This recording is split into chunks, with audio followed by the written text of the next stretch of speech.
Shopping, planning, and cooking food really can be simple and stress-free. Imagine having your weekly shopping cart filled for you and your meals for the week decided on.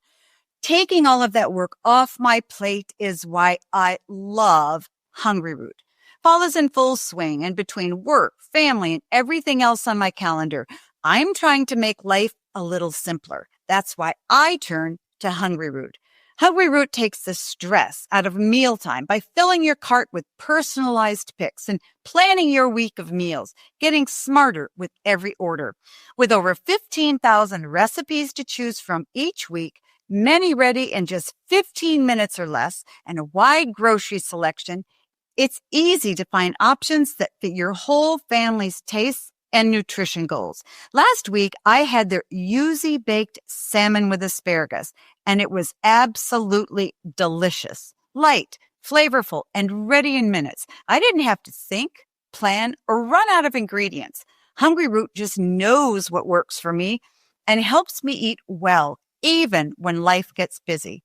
Take advantage of this exclusive offer. For a limited time, get 40% off your first box, plus get a free item in every box for life. Go to hungryroot.com/Dr. Meg and use code Dr. Meg. That's hungryroot.com/Dr. Meg.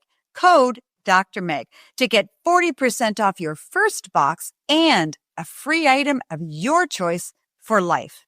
hungryroot.com/Dr. Meg. Code Dr. Meg.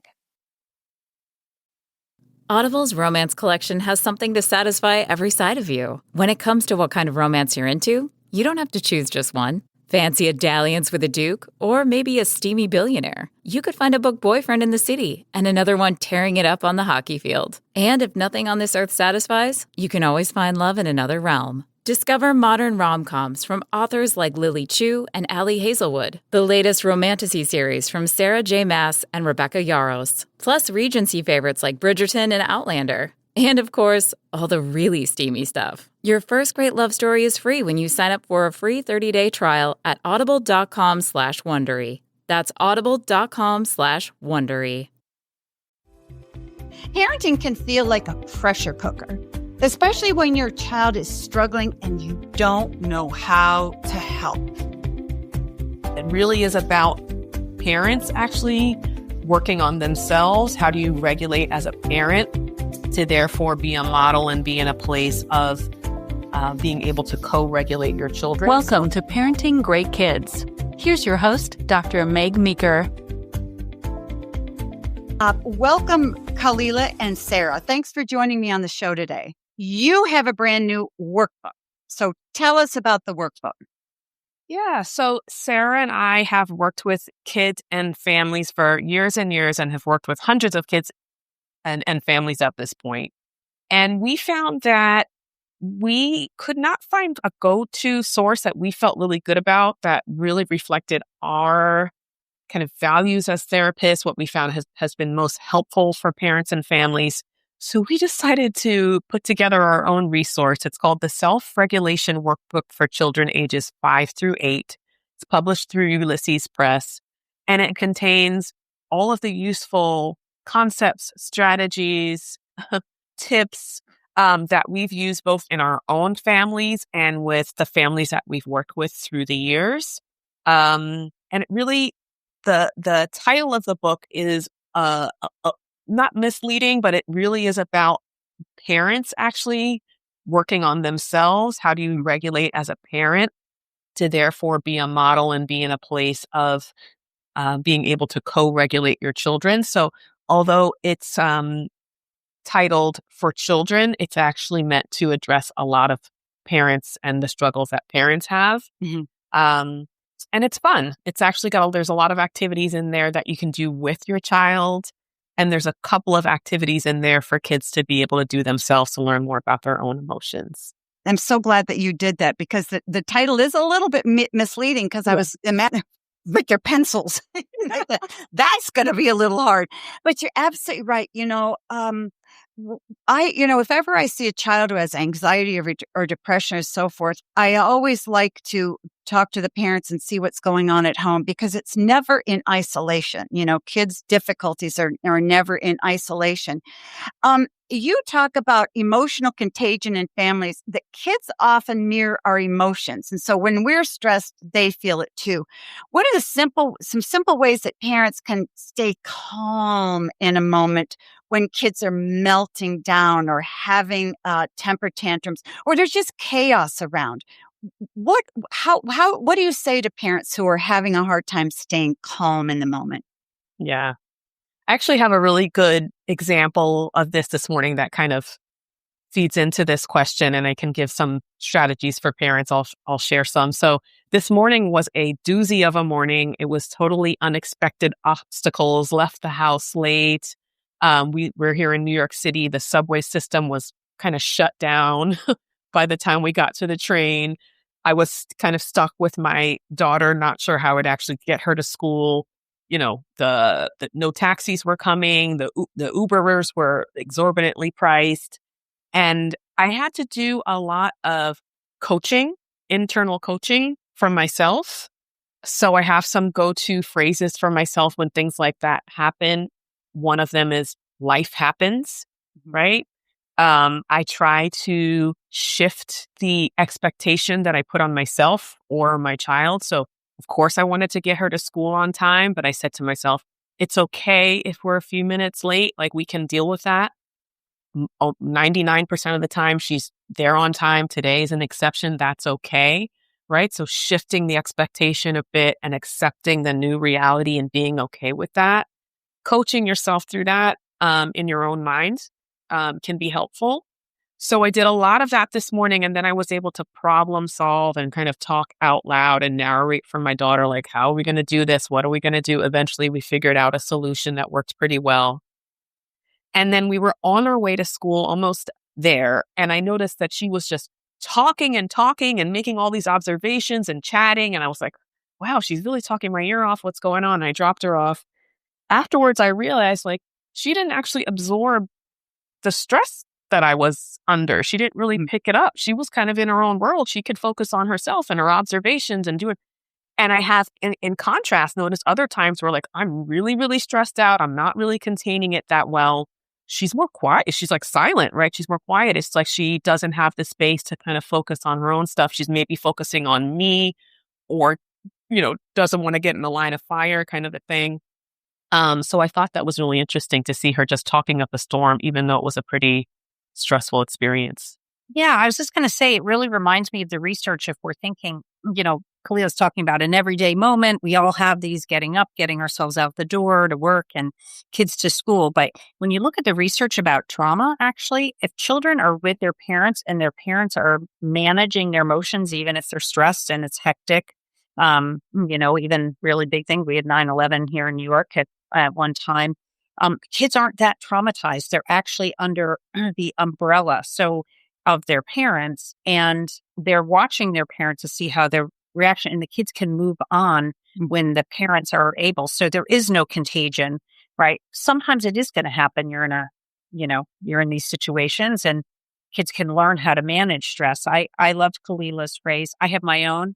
Oh, well, and that helps me kind of let go and not get myself ramped up, with my kids watching.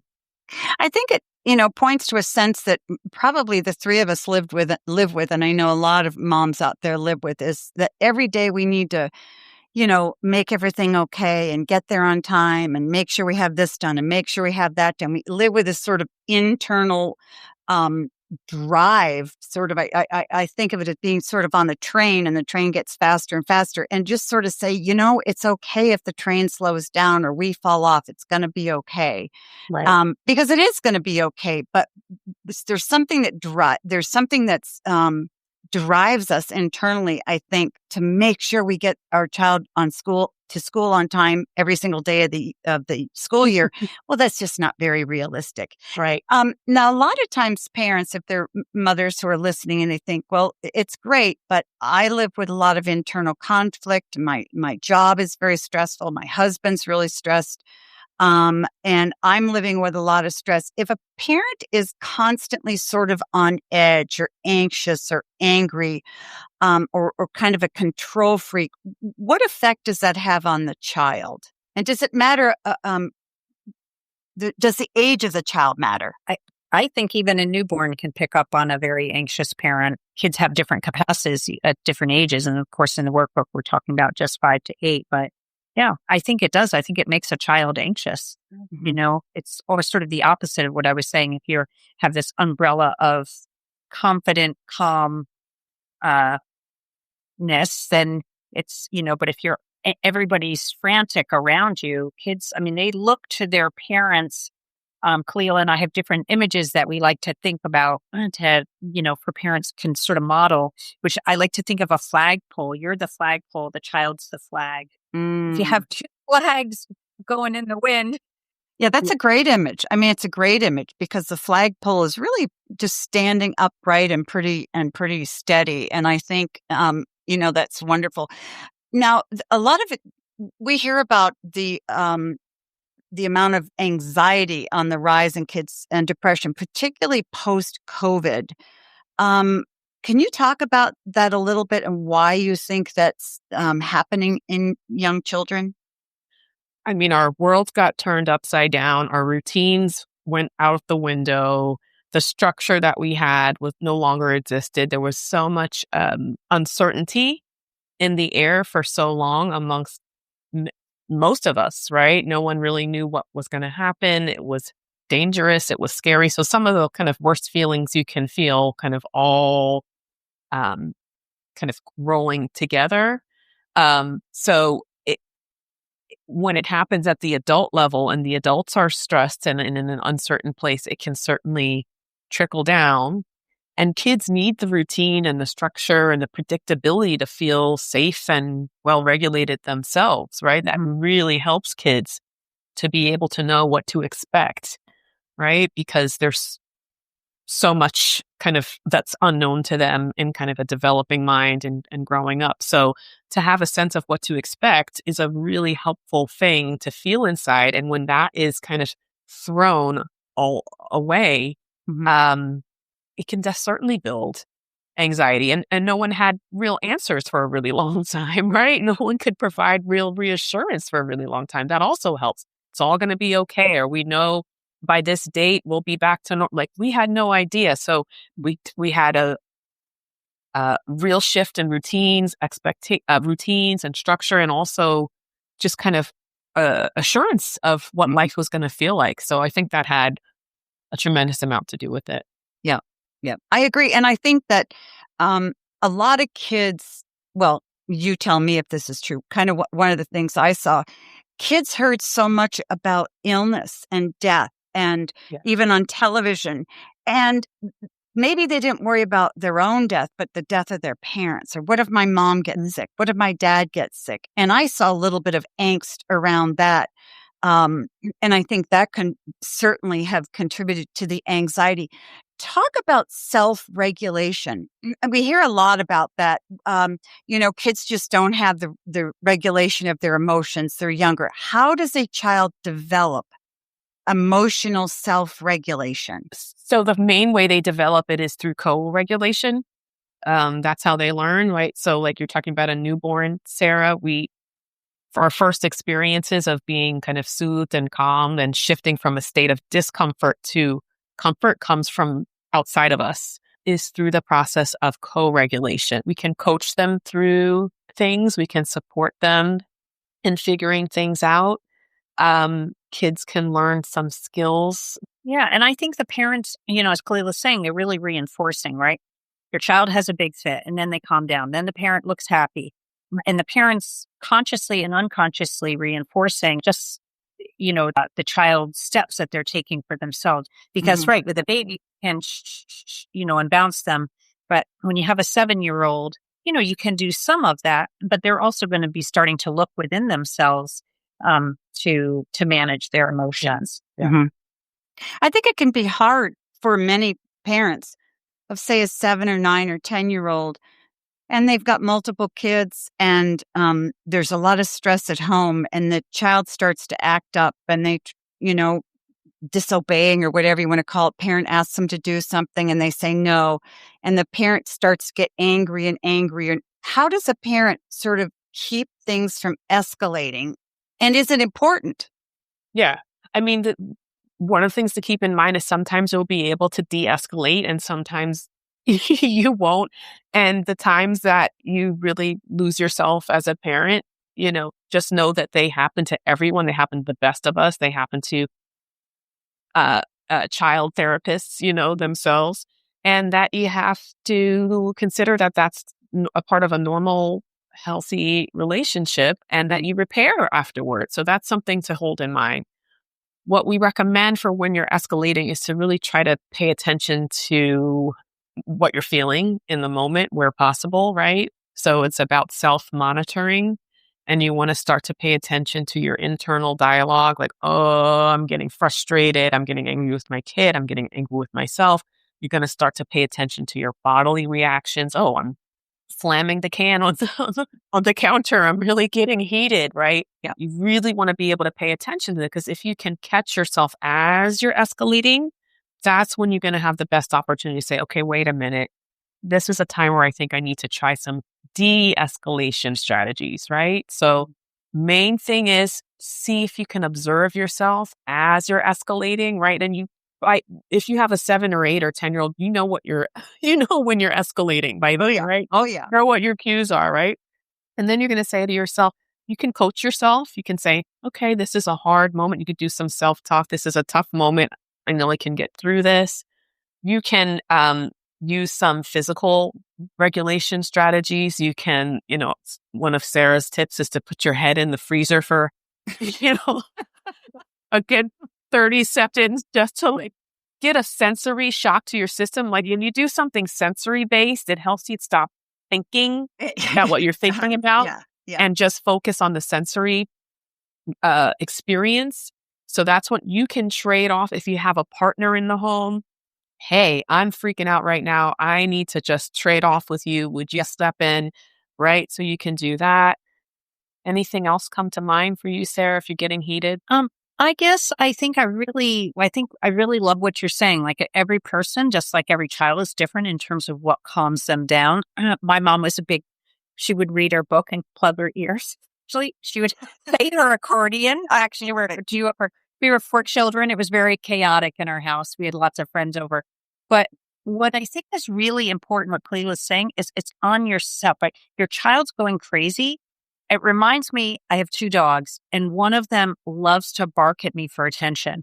So she's barking at me, and I feel like saying, stop barking. Right. You're driving me crazy. You're driving me crazy. So I'm starting to focus on her. And then she's thinking, oh, great, I'm getting all this attention for barking. Kids are the same, right? If your kid is escalating and you start going in and focusing on them, hey, stop that, blah, blah, blah.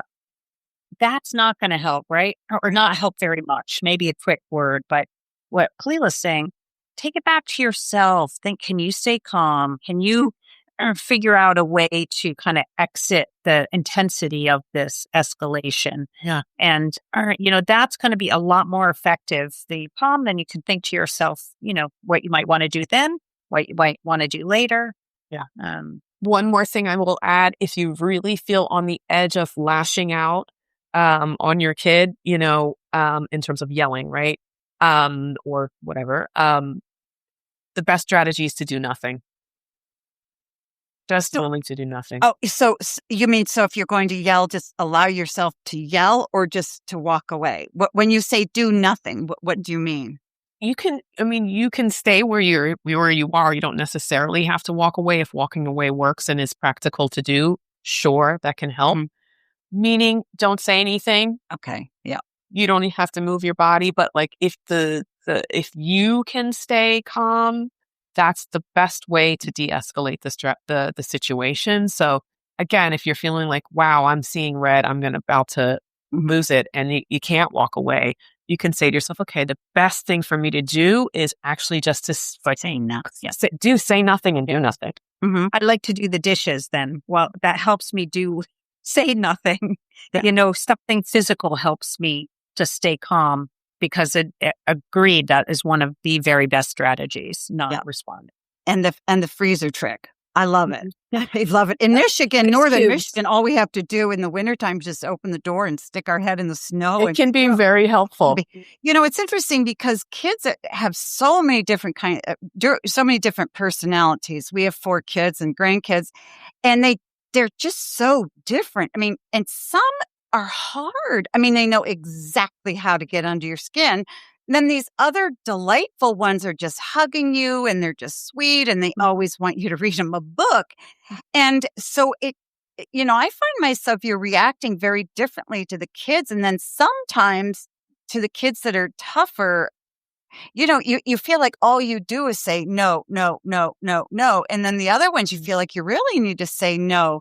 So talk about, are those kids that you say no to all the time, do they end up, getting damaged? Or because a lot of parents will say, how do I know if I'm messing up my kid or not, particularly if they're a hard kid to live with? What do you say to parents who say, am I messing my kid up because I'm always saying no because they're so hard?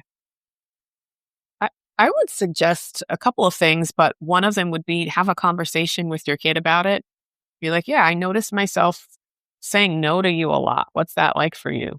Hey, I realize like sometimes I can be tough with rules when it comes to us. And, I remember when my mom was like that with me, and it was really hard for me. What about for you? Right. Like, so you can ask them about how it's going and what the experience is like is one idea. For kids, what we talk about in our workbook, our main discipline strategy is connecting with your kids. So when you have a nice well of connection, you're playing with your kid a lot of it, if you can, a little bit, every day if you can, even just 5 minutes, but as much as you can. And you're being affectionate and warm, and you're having really beautiful moments of connection with them. That really helps them to want to stay in that good feeling with you. And so when there's some tense moment or there's some directive you have to give, they're naturally more motivated to be agreeable and to do it for a lot of kids. So connect with those kids that are being more difficult. Spend a lot more time with them. Even at bedtime is a great time to do it, right? 5 minutes at the end of the night and just, hey, I haven't heard much about how you were doing today. Let's talk, or you share a story about your life, right?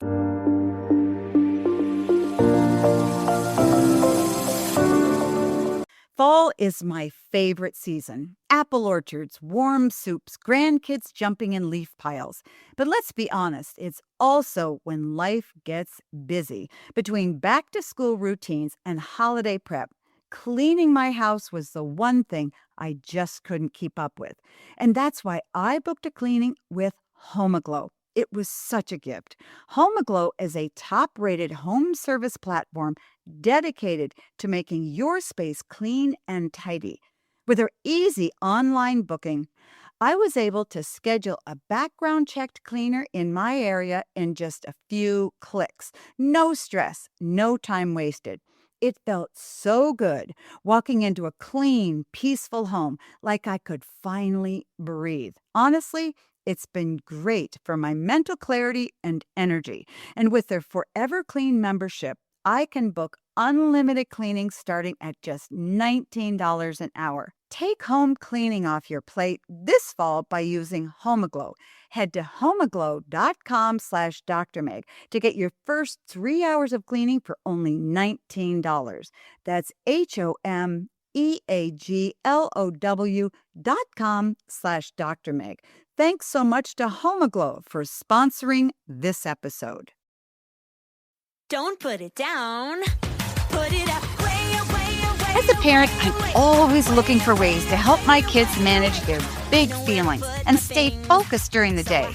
And that's why I was so excited to discover 80. It's a brand new music project created just for neurodivergent kids, especially those with ADHD. What makes 80 so special is that all the songs are voiced by an imaginative 8-year-old girl. They're playful, relatable, and turn everyday challenges into fun moments kids can actually connect with. Whether it's getting kids ready for school, calming them down before bed, or finding focus, 80 helps kids feel understood. And the debut album is out now. It's called Nothing Rhymes with Orange, and it's available on all major streaming platforms. Find the new album from 80, Nothing Rhymes with Orange, on your favorite music app, or click the link in the episode description to listen now. That's 80, AIDEE, your new musical sidekick for life's little ups and downs. Click the link in the episode Don't description put it down. or listen now on your favorite music app. I know where to put my things, so I have them when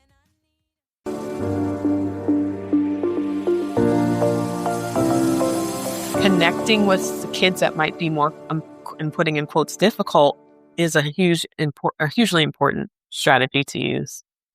Yeah, I think you could even include them in chores. Hey, can you help me fold the laundry? Or, just in a playful way. Because, some kids are very, very challenging to parent. One of the sections I love of our book is the different ways to say no. Yes, tomorrow you could view that. That's one of my favorites. So in different ways, so you're not so, it's not, it's like a warmer relationship. Like, I'm hearing what you're saying and I really want to say yes. However, it's so late right now. So just trying to think about these different ways that the language and the communication, think about your own boss at work and how do they tell you things or say no?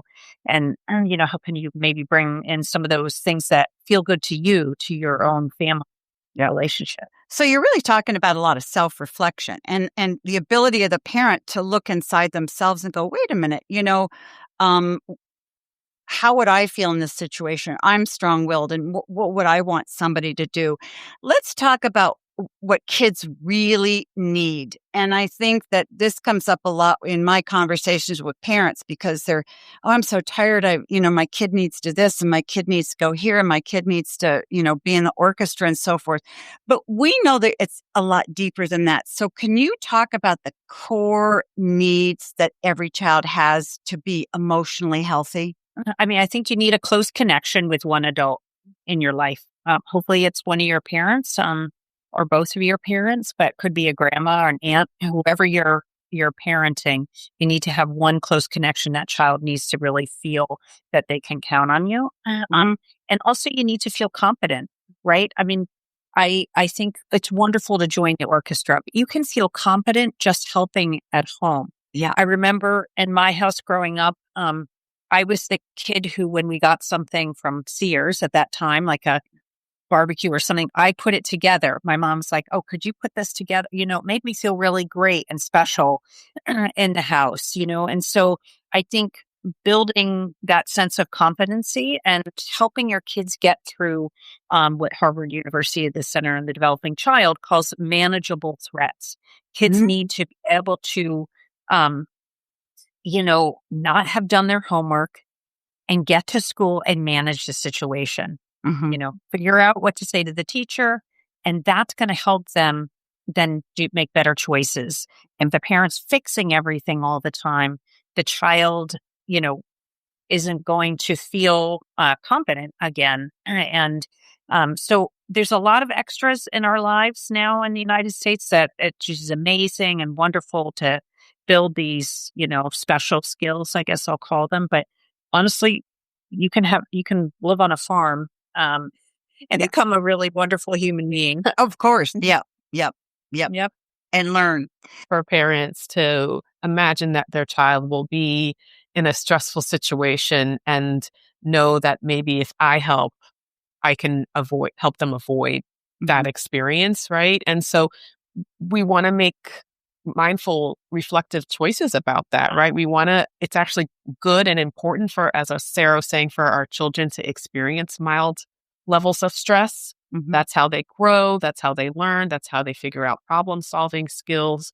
That's how they actually learn to feel uncomfortable feelings in their body, which is a really important thing for them to experience in terms of building self-regulation, right? They have to know, oh, wow, this is an uncomfortable feeling and I'm tolerating it and I'm dealing with it. And look at it, it's getting smaller and now I feel better again, right? So they need to be able to feel that in order to build self-regulation capacity. And so for parents, we have to lean out sometimes, right? And just observe and not step in when they're struggling with XYZ thing, right? You talk about, right, like during the busyness of the school week, if you're helping your kid with getting their shoes on and their backpack packed and all that, that's okay, right? If we're trying to get out the door. But on the weekend or another time, let them struggle a little bit with whatever it is that they're trying. It's hard because if your child is stressed and your child is sitting at school looking at everybody eating their lunch and they don't have one, it's stressful for the parent. And so I think you're absolutely right. To be able to endure your own discomfort helps you teach your kids to endure their discomfort.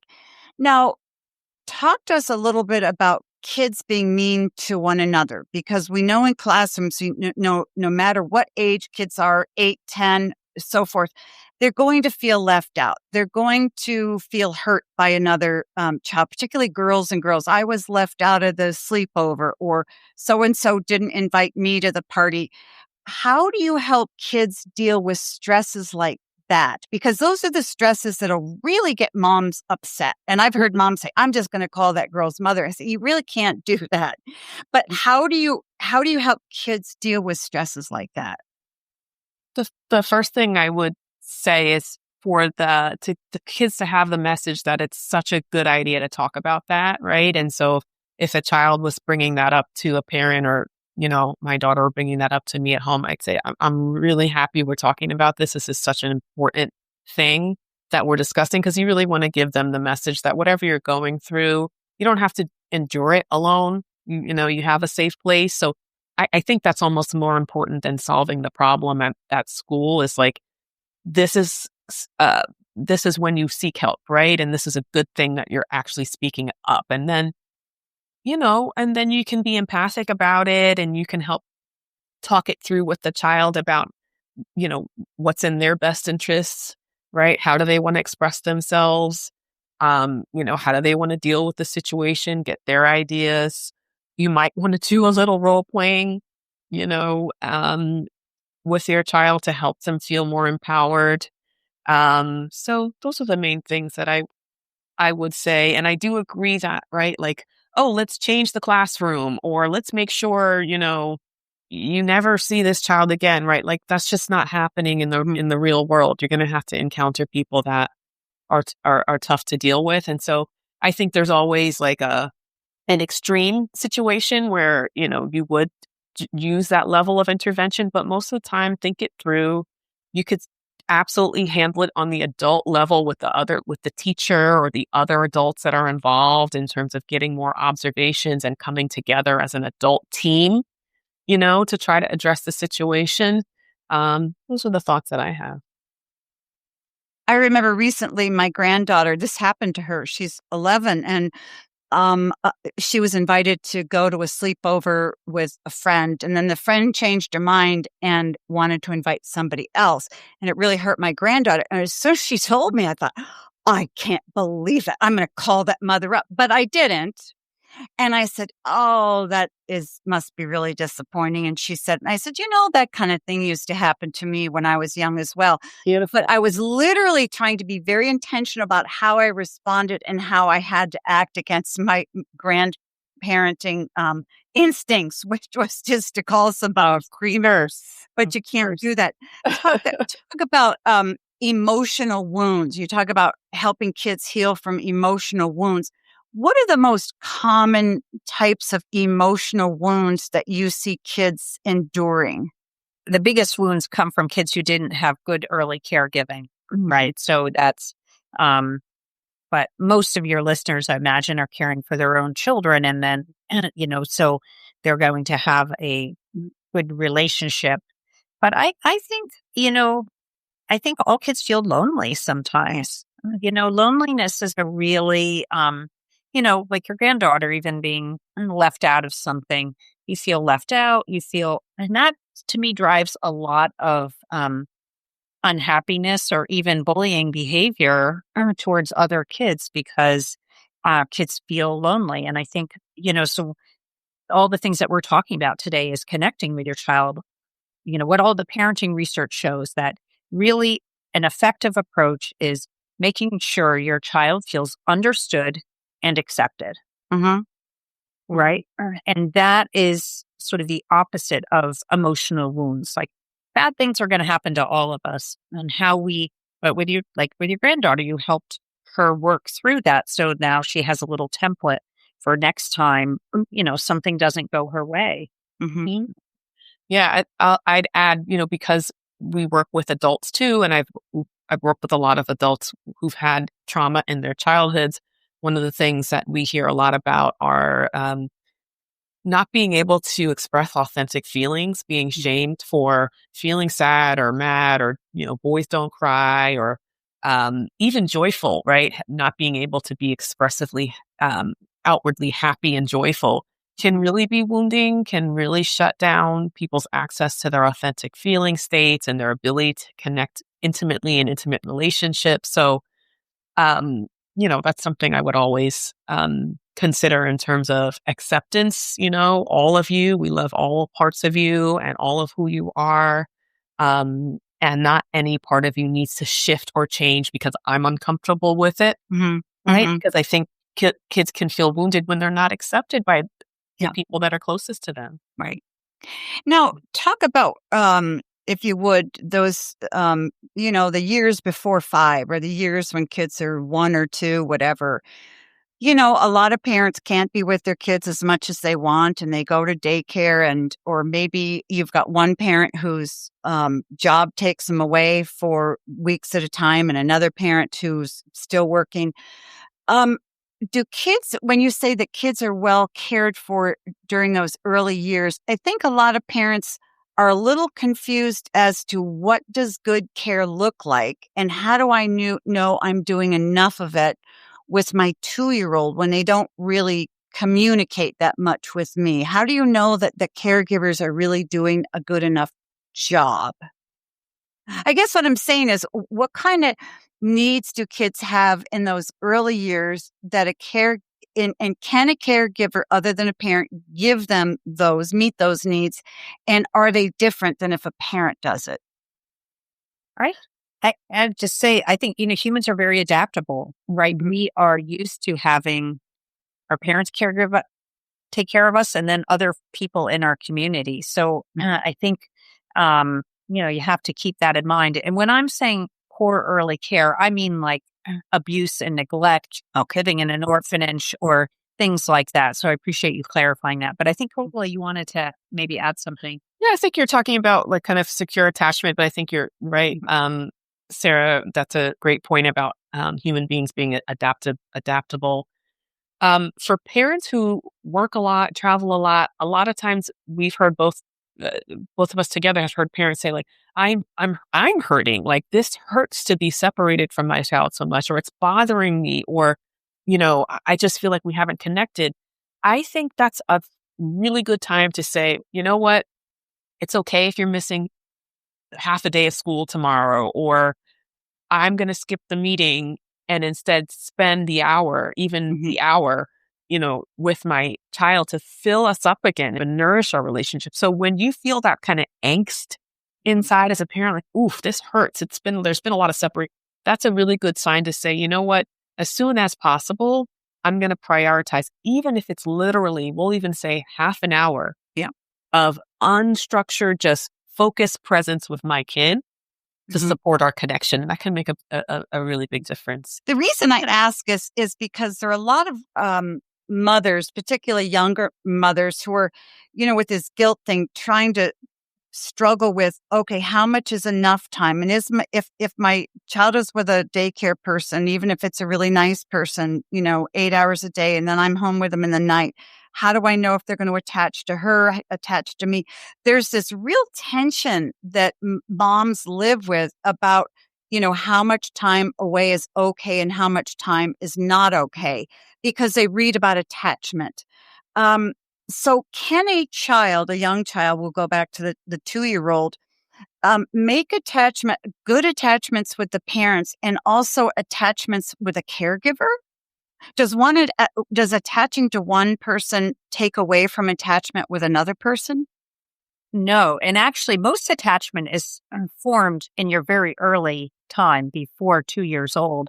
By then, I mean, they do studies where they look at the relationship between a parent and an infant at 4 months old, and they can see what the attachment type, I guess, or pattern is going to be going forward.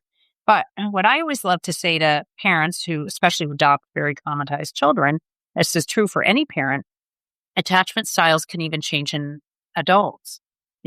We actually, it takes a lot of work. This is the work Kahlila is talking about with her adult clients. We can adapt and learn to trust somebody. And if one person is changing what they're doing, or you can find it in a new person to attach to. So actually, humans are made, we have the capacity to attach to many people, but you need one consistent person. So if you're the mom, I remember my sister and I was saying, oh, you're still, sleeping with your child or something. And she's saying, I'm at work all day. This cozy time for me, it's really important. Yeah, that was a great answer, Yeah. I agree. And I've had a number of working parents say, my child is 4 and or 3 and they still sleep in my bed. Is that okay? And I said, what do you think?